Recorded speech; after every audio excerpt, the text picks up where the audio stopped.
Good day, dental professionals. Welcome to the Dental Flow podcast. We are dentistry's go-to resource for insights into the business side of dentistry. Your host, Benjamin Suggs, will be helping you navigate through the currents of the ever-changing dental waters. This podcast is packed with innovative practice growth strategies, actionable insights, and expert advice, all tailored to help you elevate your dental practice to the next level. If you're ready to dive in, so are we. Let's get into the flow.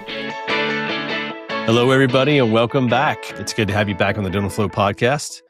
Today, we're going to talk about something that is a very easy to implement change, very free, and something you can do tomorrow in your dental practice that will help you grow in 2025. It'll help you grow your production, and it will help you grow your new patient base. And it is an incredibly easy thing to do. So what is it that we're talking about today? We're talking about a change you can make at your front desk. So what I want you to do is I want you to sit down with your front desk, or anyone for that matter that answers new patient phone calls in your practice. And I want you to tell them about this one simple change you want them to make on the telephones. And that is that they will not let any new patient phone call end without offering an appointment time to that new patient caller. I know that seems silly and maybe simple and obvious, but you'd be shocked at how not obvious it is. I've listened to thousands of new patient phone calls for dental practices. And that is generally the number one thing that we see that is happening that's frustrating for us to hear. We hear thousands of calls where you'll hear questions being asked by the patient. The front desk person will answer those questions. And then there's just this very awkward, uncomfortable silence. And the new patient says, okay, well, I'll call you back. Click. They hang up the phone. I can tell you by looking at analysis of those calls, they really never call back. Generally, what that really means is I'm going to call another dentist to find what I'm looking for. Now, if we have a front desk that then challenges that person and says, well, let me go ahead and book you a time for Thursday at 10 o'clock in the morning. That's what we want to hear. We don't want to hear, would you like to schedule an appointment? Because that's an easy no for them. But if you say, let me go ahead and get you on the schedule for Thursday at 10 o'clock. So what you've just done as a front desk operator is now you're forcing them to give you a reason why they either do or do not want to schedule that appointment. And there's so much value in that, because so many times we let new patients off the phone without having actually gotten the real objection that's stopping them from booking that appointment. You think about any sales situation that you've ever been in where someone's selling to you, it's pretty rare that they don't actually ask for the sale, right? Or they don't do something that we also call a test close. A test close is in dentistry would be saying something like, well, let me go ahead and get your insurance information written down so we can get you started on booking your appointment. You're pushing for a piece of information that you can get from that person to start that process. And if they have this big objection to booking, that's when they're going to let you know, wait, not yet. I'm just concerned about X. So when you get that information, then you can do something about it. You can do something about it right there on the phone. You can address that concern. So let's say it's a common one. Well, it's just that you're not in network with my insurance, so I'm not sure if I want to book an appointment there.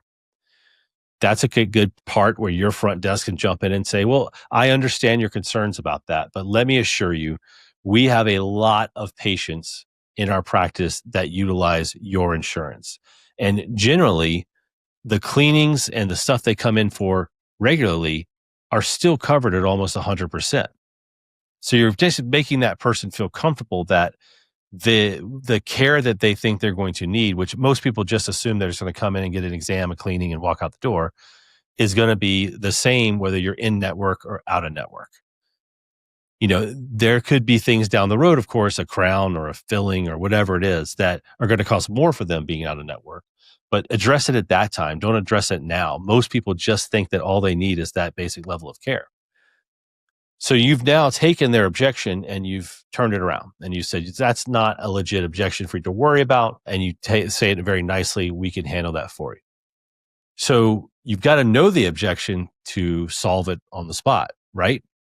So by pushing for the appointment, or it could be called a test close, you're making that patient tell you why they don't want to come. And then you can address it. Now, you're not always going to be able to address it. There's a million reasons. It may be that it's an insurance issue. It may be they don't like your pricing. Maybe they called and asked for the price of a set of veneers and they did not like the answer they got. But even a pricing objection, can be countered. A pricing objection can be countered if you know what the issue is. If they say, well, it's just $1,500 per veneer, that's just way, way too expensive. I can't pay for that.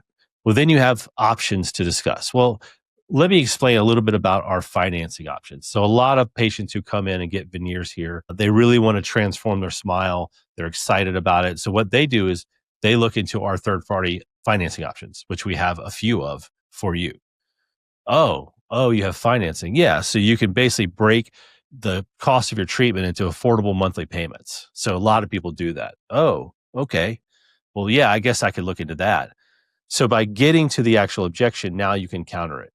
Let's say that the objection is, hey, well, it's just that I only want to leave work on Friday to go to the dentist and you're not open on Friday.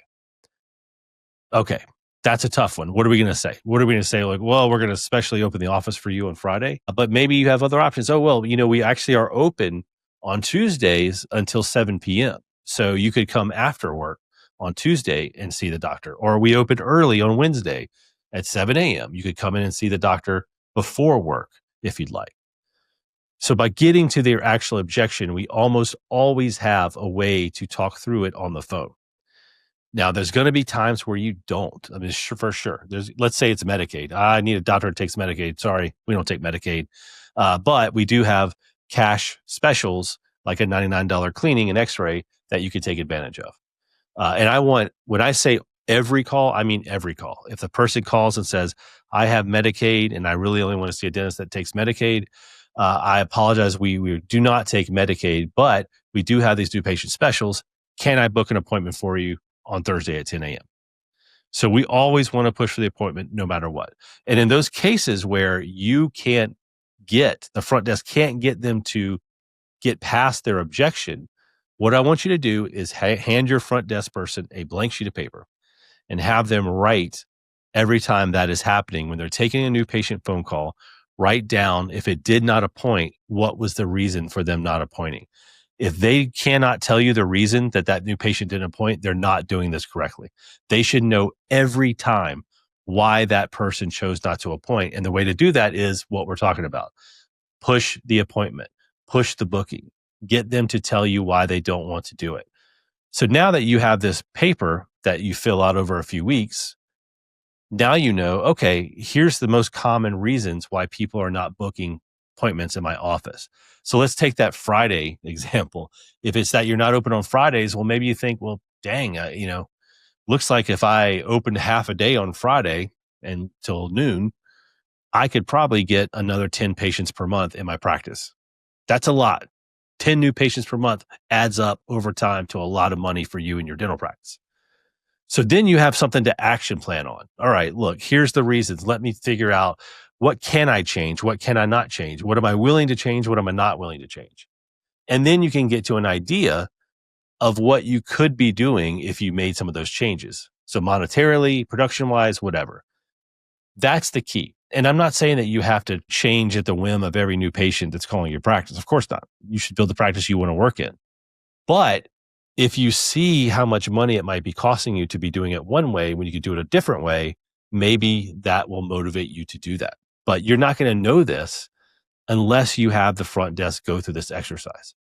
Have them do it on every call. And again, let's just recap. Every new patient call ends with them offering an appointment time. No questions, no excuses. It happens every time. That will raise your close rate. The simple act of pushing for the sale is going to make more sales. The simple act of pushing people, leading the horse to water, is going to make them drink. You've got to do that anyway, but you also have a chance, Let's say they say, okay, great. Yeah, let's book that appointment for Thursday at 10. Perfect. What's the second potential outcome? Well, I'm not sure because it seems kind of expensive. Okay, let me address that concern. Maybe they appoint that point. Or just no way, yeah, you're not the right practice for me. I'm not going to appoint. We take the data from that. And now you as the practice owner have data around what's going on at the front desk in your practice. We don't want, one of my issues always is, the reason I talk about writing it down is because when we start working with a new dental practice, one of the first things we ask is like, in their onboarding is we ask the front desk, like, hey, what are the most common reasons that people don't book with your practice? And the challenge with that though, is that there's a difference between frequency and recency. So let's say that front desk person thinks and they say, well, yeah, actually, just today, some person said that they don't want to book an appointment here because we're just way too expensive. But maybe that was a one-time thing that just recently happened. So it's recency in their mind. But the reality is the higher frequency objection is something totally different. Insurance or hours or, not offering a specific type of whitening or a specific type of clear braces, whatever it is. So maybe that's the issue. Maybe that, maybe it's not doing dental implants and people are calling your office frequently for dental implants. Well, wouldn't you want to know that that might be something you want to start bringing them in for, referring them out to place the implants, whatever you want to do? I'll tell you another weird story.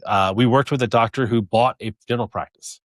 And after she had owned it for 2 years before she reached out to us as a marketing company to help her. And one of the first things we started to do was running campaigns and we started listening to new patient phone calls. And at one point we made the point to the doctor, he said, oh, wow, it looks like you're getting a lot of calls for surgical extractions, but you don't do them. So they're referring that to a, oral surgeon down the street. And the doctor said, what are you talking about?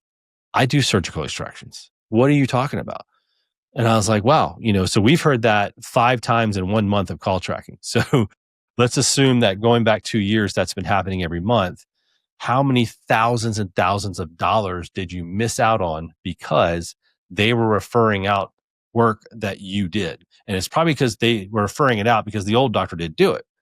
Fine. But that's something that you want to know. So have them catalog every reason someone's not booking, because there might be even things in there that you say, well, wait a minute. I absolutely can do that. I can do that all day. And maybe the front desk just doesn't realize that you can do it.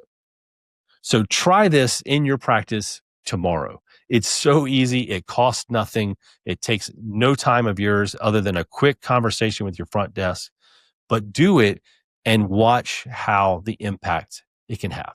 Watch the impact on your production. Watch the impact on your new patient numbers, and watch how much insight you can get into your own practice to figure out what you might want to change, adapt, or do differently to get more new patients in the door. I promise you, if you do this small thing, you'll see results from it. So why not start tomorrow? Let's get it done. Thanks, everybody. I hope this was helpful, and I'll see you next time. Thank you for joining us for this Dental Flow podcast episode. If you enjoyed today's discussion and wish to stay updated on future episodes, please like, subscribe, and share the podcast with colleagues and friends. For more insights and discussions on dental marketing, we encourage you to continue riding the Dental Flow wave and tune into the next episode. Keep on smiling, learning, and flowing with the Dental Flow podcast.